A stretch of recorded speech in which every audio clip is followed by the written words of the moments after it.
হাজারদুয়ারি মানে হাজার দরজা। কিন্তু বলুন তো, একটি প্রাসাদে কি কখনো হাজার দরজার প্রয়োজন হয়? যেখানে কয়েকশো দরজা বানালেই পুরো কাজ মিটে যেত, সেখানে কেন হাজার দরজা বানানো হয়েছিল? এখানে যে হাজারটি দরজা আছে, তার মধ্যে 100টি দরজা নকল দরজা। তাহলে কেন 100টি নকল দরজা বানানো হয়েছিল? আর কি কারণের জন্য এই বিশাল প্রাসাদকে বানানো হয়েছিল? বিশাল অর্থ ব্যয়ে এই প্রাসাদ বানিয়ে কি লাভ হয়েছিল? আর জানা যায় এখানে এমন একটি আয়না আছে যেখানে মানুষের মাথা নয়, শুধুমাত্র শরীর দেখা যায়। তা কি এখনো সেখানে আছে? তাই দেখুন এই ভিডিওটি, তাহলে সমস্ত প্রশ্নের উত্তর পাবেন। আর ভিডিও ভালো লাগলে প্লিজ চ্যানেলটি সাবস্ক্রাইব করতে ভুলবেন না। চলুন আমরা প্রথমেই জেনে নিই হাজারদুয়ারিতে কেন হাজারটি দরজা তৈরি করা হয়েছিল। তার আগে আমরা জেনে নিই হাজারদুয়ারির অবস্থান এবং ইতিহাস। এটি বর্তমানে পশ্চিমবঙ্গের মুর্শিদাবাদ জেলার অন্তর্গত। 1823 সালে গঙ্গা নদীর তীরে এই রাজপ্রাসাদটি তৈরির কাজ শুরু হয়। জানা যায় প্রায় 16,50,000 স্বর্ণমুদ্রা খরচ করে এই প্রাসাদটি তৈরি করা হয়েছিল। অনেকে মনে করেন এই রাজপ্রাসাদটি তৈরি করেছিলেন নবাব সিরাজউদ্দৌলা, কিন্তু তা সম্পূর্ণ ভুল। কারণ এই রাজপ্রাসাদটি তৈরি করা হয়েছিল সিরাজউদ্দৌলার মৃত্যুর 72 বছর পর। 1829 সাল নাগাদ নবাব হুমায়ুন জাহ এই রাজপ্রাসাদ নির্মাণের কাজ শুরু করেছিলেন। হীরাশিল প্রাসাদ, যেটা সিরাজউদ্দৌলা তৈরি করেছিলেন, এই প্রাসাদটি ছিল হাজারদুয়ারির ঠিক উল্টো দিকে, তবে এখন তার কোনো অস্তিত্ব পাওয়া যায় না।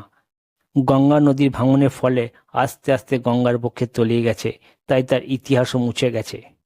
তবে এই রাজপ্রাসাদ বানানো এবং হাজারদুয়ারির নাম রাখার পিছনে সিরাজউদ্দৌলাই ছিলেন প্রধান কারণ বলেই জানা যায়।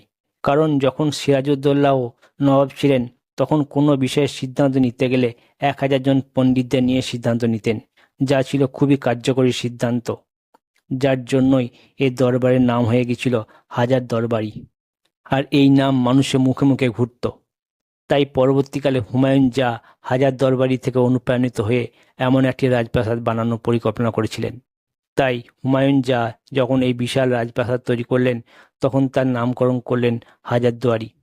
আর হাজার দরজা বিশিষ্ট এই রাজপ্রাসাদটি আজও মুর্শিদাবাদবাসীর কাছে প্রধান দর্শনীয় কেন্দ্র হিসেবে অভিহিত হয়ে আছে। প্রতিটা দর্শকপ্রেমী আজও আগ্রহ নিয়ে সেখানে যান। এই প্রাসাদটি 3 তলা বিশিষ্ট বানানো হয়েছিল। প্রথম তলায় ছিল অফিস, সেখানে নানা রকম অফিসিয়াল কাজকর্ম হতো, আর তার পিছন দিকে ছিল গাড়ি রাখার জায়গা। আর দ্বিতীয় তলায় ছিল আদালত, যেখানে নবাব তার বিচার কার্য পরিচালনা করতেন। আর একদম ওপরের তলায় ছিল নবাব এবং বেগমদের থাকার জায়গা। এখন আমরা জেনে নিই কিসের প্রয়োজনে 100টা নকল দরজা বানানো হয়েছিল। দেওয়ালের উপর কারুকার্য করা কাজ দেখে কোনোভাবেই বোঝার উপায় নেই যে এইগুলি দরজা নয়, এগুলি দেয়ালের ওপর কারুকার্য করা আছে। এটি করার দুটি কারণ ছিল।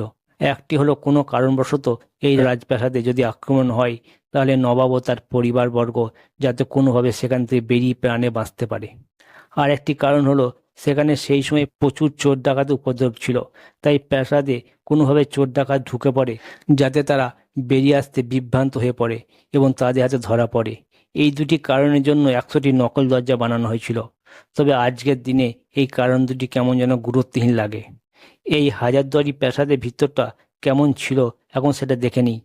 হাজারদুয়ারিতে প্রবেশ করার পর দুটি গাড়ি আপনার চোখে পড়বে, একটি উটের গাড়ি আর একটা ঘোড়ার গাড়ি। উটের গাড়িটি পুরুষদের ব্যবহারের জন্য ছিল, আর ঘোড়ার গাড়িটি ছিল মেয়েদের ব্যবহারের জন্য। প্রাসাদের ভিতরে আছে একটি আশ্চর্যকর আয়না। কেন এটিকে আশ্চর্যকর আয়না বলছি? কারণ এই আয়নার সামনে দাঁড়ালে কোনো মানুষের মাথা নয়, শুধুমাত্র শরীর দেখা যায়, যা আজকের দিনে বিরাট রহস্যের। তবে বিজ্ঞানীরা বলছেন এটা বিশেষ ধরনের কাঁচ দিয়ে তৈরি হয়েছিল, আর বিশেষ কোনো অ্যাঙ্গেল থেকেই এই আয়নাটিকে তৈরি করা হয়।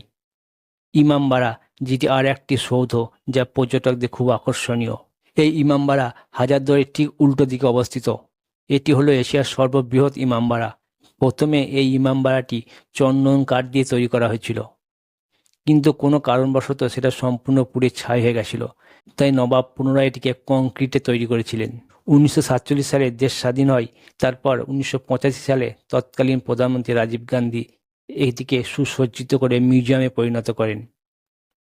হাজারদুয়ারি কর্তৃপক্ষের রিপোর্ট অনুসারে প্রতি মাসে প্রায় 30,000 মানুষ সেখানে আসেন এই ইতিহাস প্রসিদ্ধ হাজারদুয়ারি দেখতে।